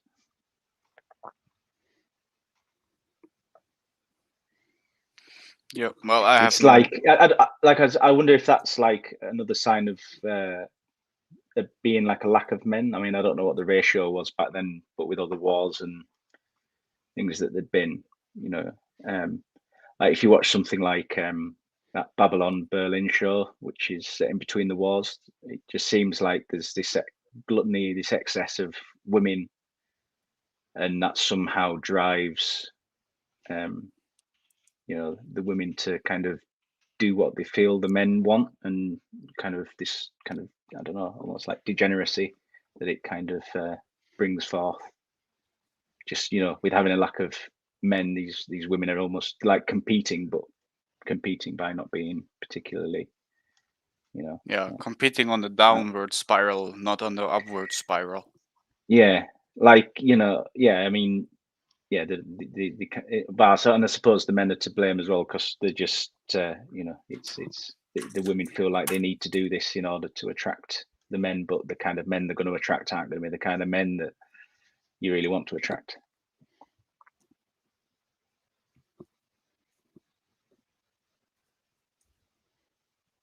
So there. Yeah, I don't have any further notes on her. Yeah. If there's nothing, I will go on to the next slide. Her father, Semyon Zakharovich Marmeladov, which was a former civil servant, and he's an alcoholic, and he dies basically by being too drunk and being run over by a carriage. Oh, yeah, horses don't get a good rap in this book, by the way. Or get beaten to death. Yeah. That was that was one of the grimmest parts of the book. And it was very early. The Semyon is a civil servant or a former civil servant who got depressed. And what do depressed people do? They start drinking, to the point that this will basically wreck their family. And and he's telling about when he's sitting in a bar where Raskolnikov just enters because he's on his way back, and so it's very on an impulse. He's sitting there and he starts talking to him, and he keeps talking about how wonderful his daughter is and how wonderful everybody is, and so it's like he's in denial how miserable actually his whole family is and how in the shits, and that he's not doing anything about it. He's just sitting there and drinking and being depressed Again, about it. he's offered opportunities, isn't he? But he doesn't take them No. So This- he for no reason whatsoever, Yeah. apart from I guess in this way he's kind of like Raskolnikov, but less bad, I assume. yeah, he's more accidental, so he's not malicious in that sense. Mm. But he in the end he still's like, yeah, I kind of deserved this post and I didn't get it. Mhm. But he's when Raskolnikov meets him, he's on his way. He was supposed to be going to a new job, wasn't he? And then he just doesn't go. Am I thinking of the right bit? Could be, but yeah, that would fit him. Yeah, that he Mm. didn't go because he was too drunk. Well, no, I mean, he didn't go because he didn't go, and then he got drunk, as opposed to getting drunk and then not going because he's drunk. He Yeah. decided he wasn't going to go and then got drunk. Didn't he sold his uniform to get drunk? Something to that effect. Yeah, that's it. Well, no, he'd been bought it, hadn't he? Yeah, given it. Yeah. Yeah. And But yeah, he's another awful character with a load of people trying to help him for no apparent reason. yeah, but he's there's a mirroring effect with Raskolnikov, who's teaching but gives up teaching and haven't touched his uniform form in a long time. So there's also this kind of mirroring effect, but less awful. Onto the horse scene, which you mentioned, Bishop, from when Dostoevsky, the writer, was on his way from Moscow to his school in St. Petersburg, I assume. He witnessed a horse being cruelly whipped by a peasant, when the peasant in turn was beaten by a government courier. He said in his writer's diary, quote, "This disgusting scene has stayed in my memory all my life." Yeah, this little note about the horses being whipped. I mean, it doesn't just get whipped, does it? He keeps loading stuff onto it until it collapses, and then they kick it to death while it's on the floor. Oh, it gets. If I remember correctly, it gets beaten to death with a crowbar. Yeah. With after it collapses under the weight of everybody, he's like, "Come on!" I wondered if it was that bit was having a dig at capitalism, because it's like the guy says, "I own it. I can do what I want with it," and just starts piling everything on it. Whereas in reality, it's probably the opposite way around. If people own things, you tend to look after them. Could be. I don't know. Yeah. But yeah, it was a genuinely. I didn't like that section at all. Yeah. But animal cruelty is. Well, onto his wife, Katerina Ivanovna Marmeladova. Word twister with a lot of A's in the end. She's the mother to 3 children, and if I read it correctly, she's also the stepmother to Sonia, and of course, Marmeladov's wife. Yeah, she's quite a tragic figure as well, isn't she? Coming from a. Yeah, I guess the Marmeladovs are really the inverse from Raskolnikov's family. Maybe I'm seeing too much into this, but she falls from a high place and gets remarried to a civil What service with bad drinking habits, but her daughter again gets married to a murderer.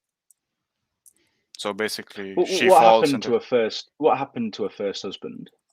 I think he can't remember. died, or he was an officer, an old officer, and he just died. I don't know. Right, But I couldn't remember. yeah.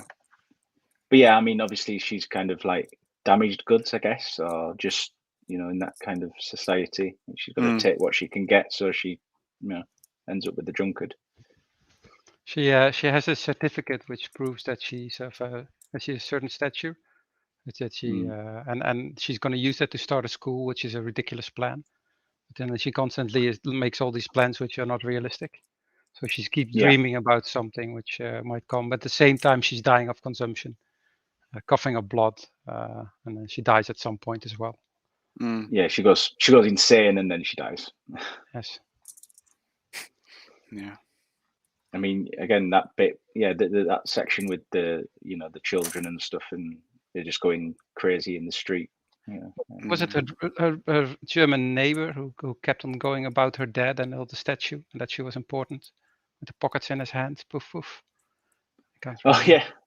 Yeah, that section, poof poof. Yeah. So having an argument with who is it? She has the argument with, and she goes, "It's at the wake, isn't it, or the whatever you want to call it." Well, the dinner. Where everybody again is awful, like just everyone in that section, like everyone's just like nasty and just terrible. I don't know what Petersburg was like, but it doesn't paint a very good picture. It makes Raskolnikov look nice, like a nice, decent guy. Yeah, at least with his money offer, yes. Yeah, well, he's oddly nice to that whole family, isn't he? For seemingly no real reason. Yeah. Well, it's partly because he feels responsible because he saw. But he's not.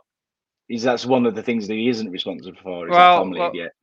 Well, Marmeladov was somebody who felt responsible because he was friendly to him, but at the same time, they also were with he killed that sister of the moneylender, and she was a friend of the family. So and she was actually nice. She helped out, so he felt guilty about that as well. But yeah, his overall feeling of guilt came out in that he was trying to help random people. That's also why he just gives away all his money as soon as he has it. Yeah, and when he gets when he finally gets sentenced, all that kind of helps him as well, doesn't it? Yeah, to that point, he gets literally because Sophia and the second woman he murders more in accident because the door got left open. Lizaveta, Sonia and her exchange crosses, and in the end effect, he gets her cross which is made from cypress wood, which has some high sacred meaning in Orthodoxy. So he basically wears her cross to his punishment, which is a very very Bible-inspired scene. Let's just say that. And it's described as a peasant's cross as well, isn't it? Yeah. Whereas the other one is what is it? Is it brass or something? Yes. He literally carries the cross to his penance. I wanted to say something slightly different, but I guess this does for the moment. Yeah. She's really miserable. Yeah. Okay. Yeah. And she's clearly going, crazy. Yeah. Onto the other woman that gets miserable. And she clings on to her, claim to nobility, right till the very end, Yeah. I guess her last pot of gold in a pig stall. Moving on. Onto the other mother that's miserable, Pulcheria Alexandrovna Raskolnikova, which is basically Raskolnikov's mother. She dies in the end. Yes. Yeah. No, she is Raskolnikov's mother. She has a pension, but she also works really hard to get extra money, which she sends to Raskolnikov to help with his studies. And of course, he squanders this. Yeah. They come to St. Petersburg because they're going to move in with some guy who works there. He's going to marry his sister, something Raskolnikov opposes. So they're coming to visit him, which puts extra stress on the whole thing. Hmm. After Raskolnikov has confessed to his crimes and moved to Siberia, she basically dies out of grief because her son is a criminal. Even they try and hide it from her, don't? But she kind of it implies that she knows. But yeah, because she normally would talk very highly of Raskolnikov, and she stopped doing that. Yeah, she also goes crazy, but I think she keeps the article from Raskolnikov's and puts it to everybody she meets, which keeps her son, I guess, in a good spotlight, despite what he is really a murderer and a low-level maggot, probably. Yeah, cool. Well, that's it. She's dead. Let's go. Next one. She's another woman, a miserable woman. Let's go on. Ladies and gentlemen, Crime and Punishment, also abbreviated as Miserable Russians in the Snow. Yeah, she's definitely miserable. She's definitely Russian, and but there isn't any snow. Another one of the women that just is at the mercy of the terrible men around her. Feminism. Let's go. Who die, and the men all die in it as well. So that's one equality. Okay, let's go on. This is the name I struggled probably most with. Avidyotia, or called Dunya Dunechka Ramonov, Ramonpovna Raskolnikova. Yeah, well, there we go. Raskolnikov's sister. Yeah. She gets. This is not a picture that really befits her because she's been described as being really pretty. Yeah. Also, Raskolnikov himself is being described as being pretty as well. He's described quite a stud, isn't he? Yeah, as being really handsome. Yeah. But, well, there must be some good genes floating about for them to both be, But when it comes to character, they're also quite alike.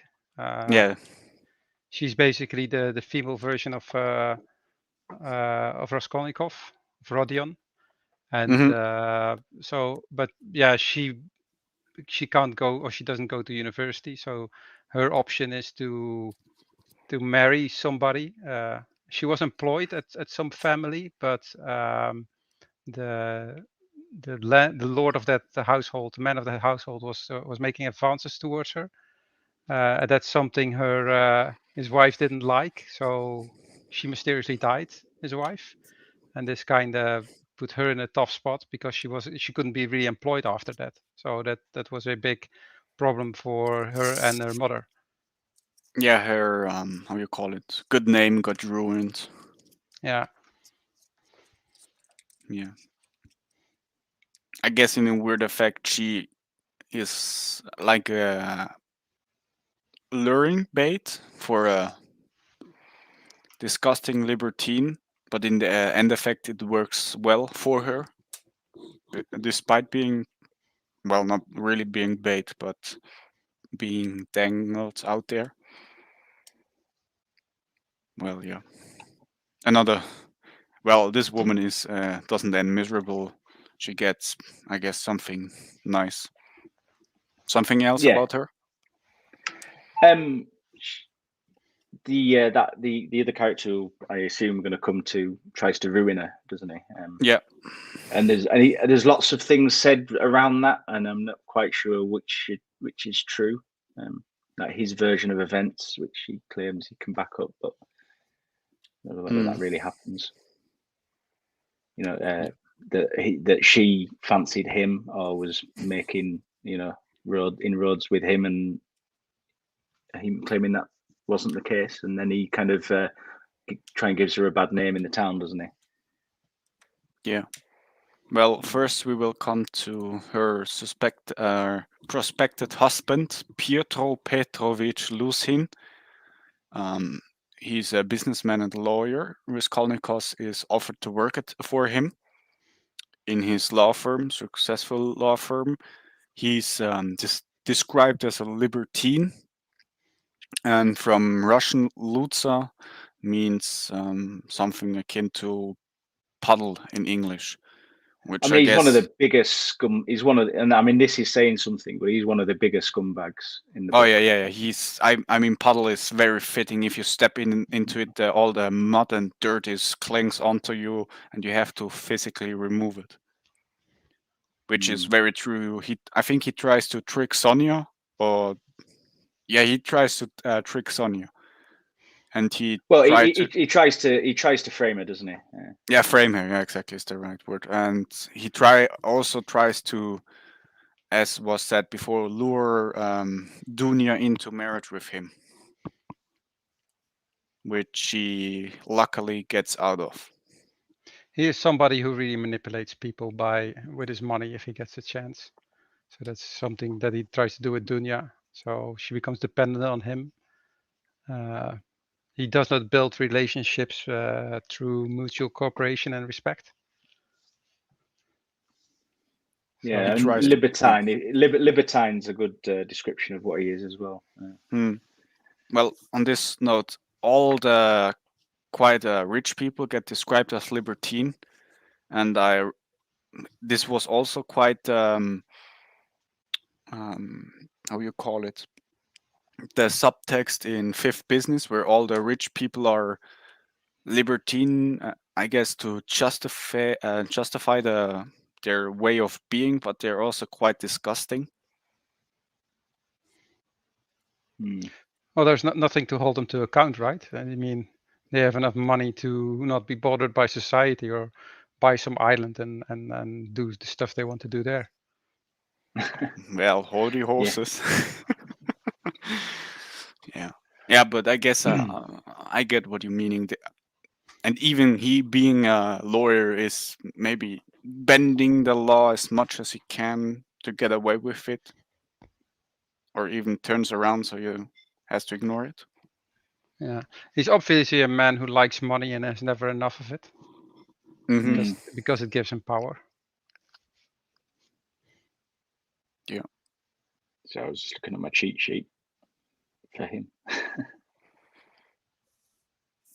Yeah, carry on. He's also the one who tries to trick Sonia by saying that he will help her, but at the same time putting a large banknote in her pocket, and then later telling her that somebody stole it, and then trying to expose her, trying to say, well, she's the one who stole it from me. And then who is it who sees him do it? It's his business partner who actually who's in the room seeing doing it and actually exposes him for the liar that he is. Isn't his roommate? Yeah, well, he or roommate. Yeah, because when he sees him do it, he thinks he's helping her, doesn't he? Yeah. You know, doing some kind of acts of compassion, like, but without letting everybody know that he's doing it. And that's why. Or if you say somebody, I give you a lot of money, people might refuse because they will imply that they would accept that somebody would expect something in return. Mm-hmm. But yeah, that's not the case. He's just trying to frame her. Yeah. Okay. Yeah, scumbag. Like, carry on. Scumbag. On to the next scumbag. Arkad Ivanovich Svidrigailov. Something. This is the man that Dunya was working for and whose wife mysteriously died. He is, as far as I can see, he's like a counterpart to Raskolnikov. He is like Raskolnikov, but he's been playing the game longer, just committing crimes using his intellect. I think in the end he commits suicide because he just can't live with it, with all the guilt that he has collected. Yeah. And you never know what he says is true or not. Anything that he says, really. He tells lots of lies at once. he also, at some point, Raskolnikov confesses his crime to Sonia. But since he lodges in the same house, and that house is basically rooms connected with doors, he can hear through the door what he was saying, what Raskolnikov was saying. So he repeats those the framing that Raskolnikov uses. So Raskolnikov knows that he knows. This gives him power over Raskolnikov. Did he stand on a chair to be able to hear him or something? Yeah. I moved his chair really closely and he sat on it so he could listen. Yeah, I think it's even alluded to that he murdered his child. I think he definitely murdered his wife. Yeah. For the money. Yeah, but there's also there's something maybe that he murdered his wife, his child. Sorry. And yeah, another scumbag of the book. Yeah. Yeah, and obviously child murder being the, how do you call it? Is a heinous crime. So yeah, scumbag of scumbags, I guess. He is the kind of person that Raskolnikov could become if he would continue on the path of darkness. Yeah. Yeah. To his name on the slide, there's Lithuanian Duke in the 15th century. There's a Grand Duke of Lithuania, which this character's name is based on, and he spent most of his life largely unsuccessful dynastic struggle against his cousin, something I cannot pronounce, and Sigismund something I cannot pronounce, directly read from Wikipedia. So there you go. Okay, something else? No, at least he does the honest thing and offs himself. Well, offs himself before a fireman that is obviously somebody of the tribe. Moving on. Marfa Petrovna Svidroglova is before gone and his wife, age raised, and is suspiciously or most likely murdered. This book is not friendly to horses and rich old women. Indeed. Indeed. Yeah, it seems like the women either survive the men or get killed. Yeah. Well, there's also a strange German streak through it as well. There's a lot of people who speak German or have German names and all this kind of stuff. Yeah, they also don't like the book. Doesn't seem to like the Germans or the Poles. It seems to the Poles. The Poles in the book are kind of like I don't know, like idiots, dunces, like just less than great. And the Germans are terrible. And what brief mentions of the British it makes seem quite like Britain's some kind of like a shining beacon off somewhere that in the distance. Oh yeah, and at one point it's mentioned that I think it's Soviet Dragalov who will flee either to America or Switzerland. So yeah, there you go.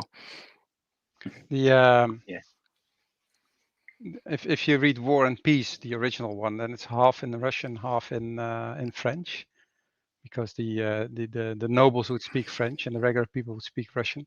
And of course, halfway through the book, when Napoleon invades, suddenly nobody speaks French anymore. And so you've got actually within Russia quite a lot of people who speak different languages.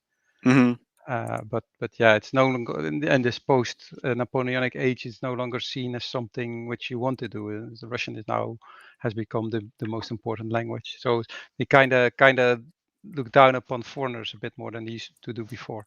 Because before you had like the nobles, and there were one big elite that would rule Europe, and they would all speak the same language. It's nothing like we have nowadays. No. Well, I think Thomas Sowell mentioned it somewhere that a large part of, I think it was earlier, but a large part of Russian officers speak or Russian officers were of German descent, and they even spoke German in their private communications in German. So I guess this help or assist your thesis about a lot of different people in Russia. I guess Stalin had something to say about those people. Physical remove. Yeah. Something. People should read Dostoevsky on that one. Yeah. Which one? 200 years or cooler go? I'm Cool. either one. No, I'm just winding you up. No, you're not. Well, on to the next slide. About critical responses, there you see the Google Nangram. Marked is the publication of the book, not the publication of the different, or the, as we said before, the book was released in 12 different smaller volumes, about monthly, about 12 months. So basically, A lot in a a lot of year. these books were in serial form, where Yes, they were indeed. released in installments. If you look at other big novels, again, War and Peace, it's like it's all smaller books that Mhm. tell a more or less encapsulated story, something that you would also see in modern Netflix series, where you have an overall story and then like smaller encapsulated stories. And this book also has a kind of this structure. Yeah, a lot of the parts in it, I kind of felt this reminds me of a Netflix series, but then in other parts, I just felt like this feels like EastEnders. Yeah. just an endless show of people being miserable. Like, Miserable and poor and that's what educated, and that's what EastEnders is essentially. If you've ever seen it, is that still going? apparently so. Yeah, I've the only time I've experienced is it with my parents used watched it when I lived at home. Yeah. Onto the book, there was a large part, I think, after the murder where it wasn't really about the murder and just everything around it happening, and you almost forget that he's murdered somebody, and then boom, it comes back with the inspector. But yeah, Bishop, you wanted to say something? No, no, it's basically EastEnders. It has a bit of the soap opera quality in it, like miserable. It is in parts, definitely. Yeah. It's miserable things happen to miserable people, and we just like to listen to it. Yeah, well, I'm pretty looking Russian. I'm looking up when it was published in English, because of you didn't look up the Russian title, but only the English title. So Oh yeah, that's true. there might be some lag. I think my version was translated in 1860 or something. I had a newer translation, but I read the old one this time. Well, you sent me that audiobook that I listened to, and it's I think that was 1860. Yeah, I have the Oxford World Classics, new translation by Nicholas Pasternak Slater, blah, blah, which is quite a young book, 2017, yeah, which is actually quite good. Which version did you guys read?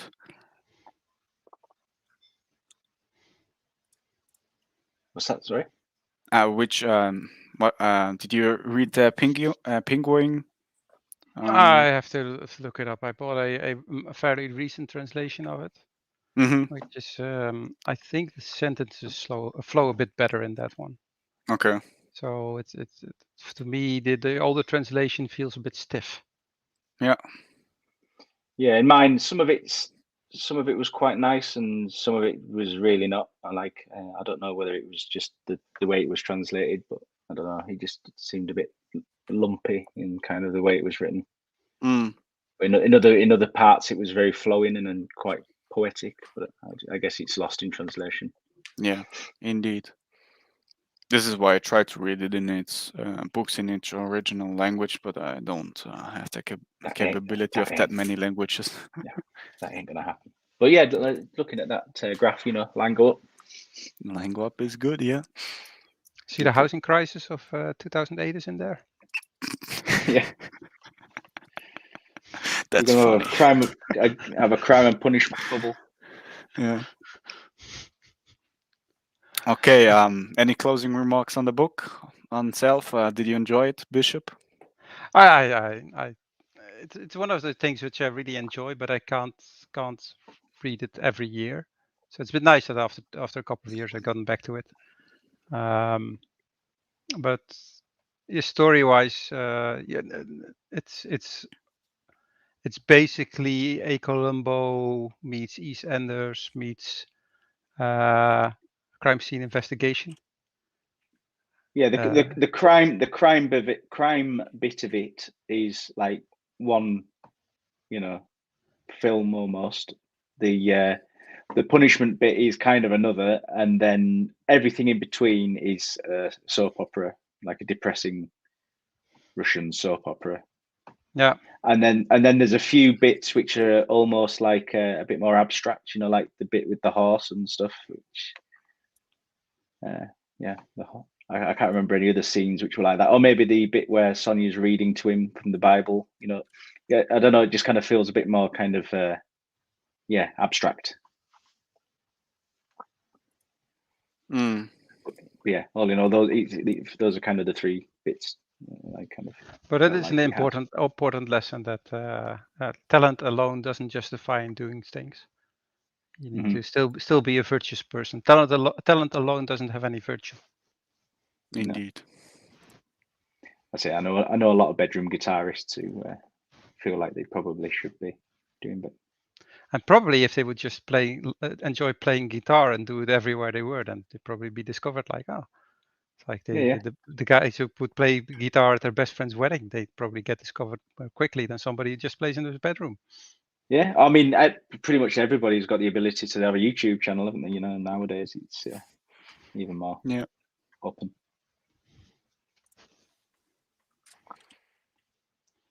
Imagine just reading books by yourself the whole time. Yeah.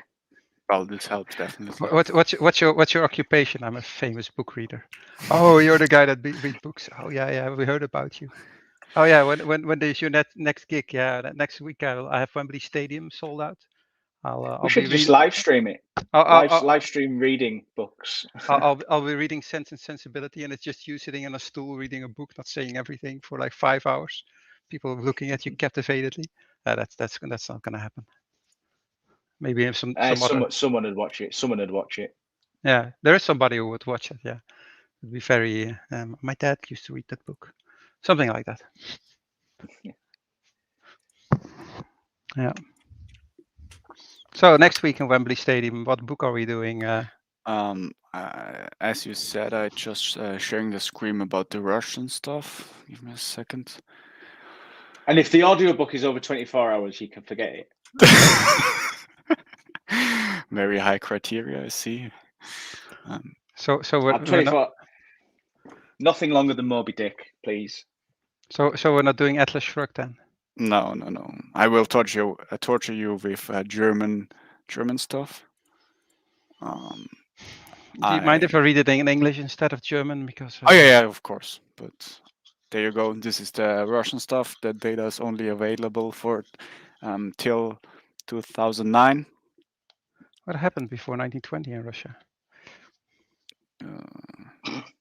Yeah. Well, okay. Well, there you go. If you want to know more, pause the video now, and I will remove it. Up to the other. God damn. Cheers. There we go. So on to the next book. Blood Meridian. Is next week. What? What? Yes. We have a tight schedule, guys. Holy hell. Because everybody keeps moving the dates. Put it back. Yeah, I guess we will see. How long is it? How many pages is it? Okay, Quack, we're going into panic mode. Okay. I think it's about 20 hours as audiobook. Holy hell, do we even have 20 hours in the week? I'm on lockdown. I can't drive anywhere and listen to the audiobook. I've got 2 children and a wife and a job. And a puppy. Well, And a puppy. Yeah, I've got a puppy. Although actually, the puppy, it probably isn't helping my book reading, but it's helping my YouTube video watching while I take it out for a wee every 5 minutes to make sure it doesn't do anything in the house. yeah, well, see, then you can listen to the audiobook. So, dear Yeah, but viewer, it's very distracting having to listen to a book in 10-minute intervals. yeah, that's true. It's not very good for absorbing. Okay, dear viewers, I guess this will be the cut up. Maybe the date will change because the ladies and Yes, it gentlemen will. haven't done their homework. So, yeah. Any closing Hey, remarks? I read a book in between this. In fact, I've read 2 books in between reading this while reading this book. So, you know, and I know Bishop's also read several books in between reading. Actually, I'm reading Starship Troopers right now.